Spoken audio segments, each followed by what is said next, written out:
आज अंग्रेजी के सबसे बेसिक ग्रामर और व्याकरण की तैयारी करने जा रहे हैं हम लोग। और अंग्रेजी में सबसे ज़्यादा आवश्यक यह चीज़ है कि वर्ड मीनिंग तैयार होना चाहिए और छोटी से छोटी चीज़ों पर पकड़ होनी चाहिए। तो सबसे ज़रूरी है, सबसे पहले हम लोग EJMR का प्रयोग देखते हैं।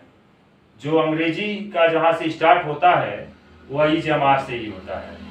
जो सबसे पहले आता है वो प्रयोग, और सबसे पहला प्रयोग जो है EJMR का ही होता है। तो जब किसी वाक्य के अंत में, इसकी पहचान पहले देख लेते हैं। जब किसी वाक्य के अंत में है, हूं और हो, है, हूं, हो, जब किसी वाक्य के अंत में है, हूं, हो मुख्य क्रिया के रूप में आवे, जब किसी वाक्य के अंत में है, हूं, हो मुख्य क्रिया के रूप में आवे, तो उस वाक्य में EJMR का प्रयोग होता है। जब किसी वाक्य के अंत में है, हूं, हो, है, हूं, हो मुख्य क्रिया के रूप में आवे, तो उस वाक्य में EJMR का प्रयोग होता है। ध्यान दीजिएगा, है, हूं, हो मुख्य क्रिया के रूप में आवे, ठीक है। तो उस वाक्य में EJMR का प्रयोग होता है। अब ये देखते यह है कि कहाँ ईच का प्रयोग होता है, कहाँ एम का प्रयोग होता है और कहाँ आर का प्रयोग होता है। तो ईज जो है, ईज का प्रयोग एक वचन कर्ता के साथ होता है। एक वचन कर्ता या ही, सी, ईट हो, दिस, दैट हो, एक वचन करता है ही, सी, ईट या दिस, दैट हो, तो उसके साथ ईज का प्रयोग होता है। और आई के साथ आई के साथ एम का प्रयोग होता है, आई के साथ एम का प्रयोग होता है।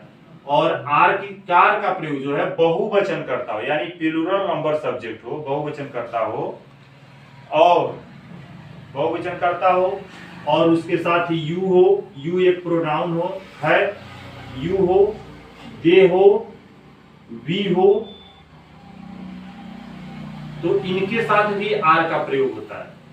यानी बहुवचन करता हो, कौन सा करता हो, बहुवचन करता हो, बहुवचन करता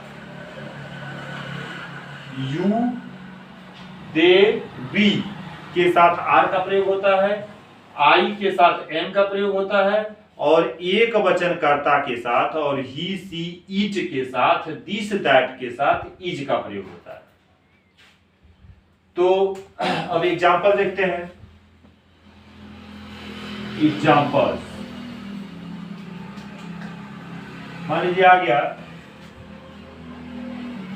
वह एक लड़का है, वह एक लड़का है। तो सबसे पहले हम लोग सब्जेक्ट लिखते हैं। सब्जेक्ट वह है, वह का अंग्रेजी ही, वह की अंग्रेजी ही के साथ लगाएंगे इज, ही के साथ क्या लगाएंगे, ही इज अ बॉय, वह एक लड़का है, ही इज अ बॉय, वह एक लड़का है। अगर वह के जगह पर अगर मैं आ गया, मैं एक लड़का हूं, तो मैं का अंग्रेजी बन जाएगा आई, मैं की अंग्रेजी होगी आई, और आई के साथ लगा देंगे am, I am a boy.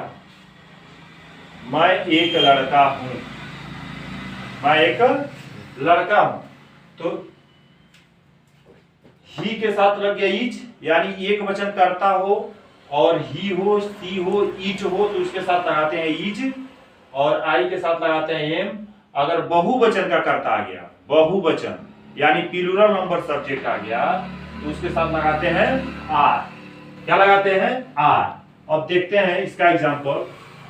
मान लो आ गया, मान लीजिए आ गया, लड़के बीमार है, बीमार है, तो लड़के का अंग्रेजी हो जाएगा द बॉयज।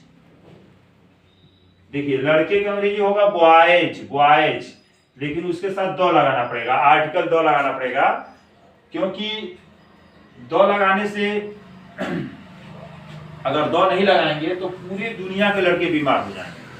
तो पूरी दुनिया के लड़के तो बीमार है नहीं, कुछ खास लड़के हैं जो बीमार हैं। तो दौ जो है डिफिनिट कर देता है। दौ क्या करता है? डेफिनिट कर देता है, वह नाउन को डेफिनिट कर देता है। तो कुछ ही लड़के हैं जो खास लड़के बीमार हैं, तो इसके पहले दौ लगाना पड़ेगा। The boys are, the boys are, अब बीमार का हो जाएगा ill, the boys are ill, the boys are ill. तो सिंगुलर नंबर सब्जेक्ट आ गया। सिंगुलर नंबर सब्जेक्ट का प्रयोग करेंगे, या ही सी इट रहेगा, या सिंगुलर नंबर सब्जेक्ट रहेगा, तीनों का प्रयोग करेंगे। आई आ गया, आई, आई मींस मैं, आई आ गया तो सिर्फ आई के साथ एम का प्रयोग करेंगे। और प्लूरल नंबर सब्जेक्ट आ गया, यानी बहुवचन कर्ता आ गया, या उसके साथ बहुवचन कर्ता के साथ प्रोनाउन आ गया, यू आ गया, या यू माने तुम होता है, तुम या आप, तुम लोग या आप लोग, वी माने हम या हम लोग, दे मीन्स वे या वे लोग, ये सब प्रोनाउन आ गए।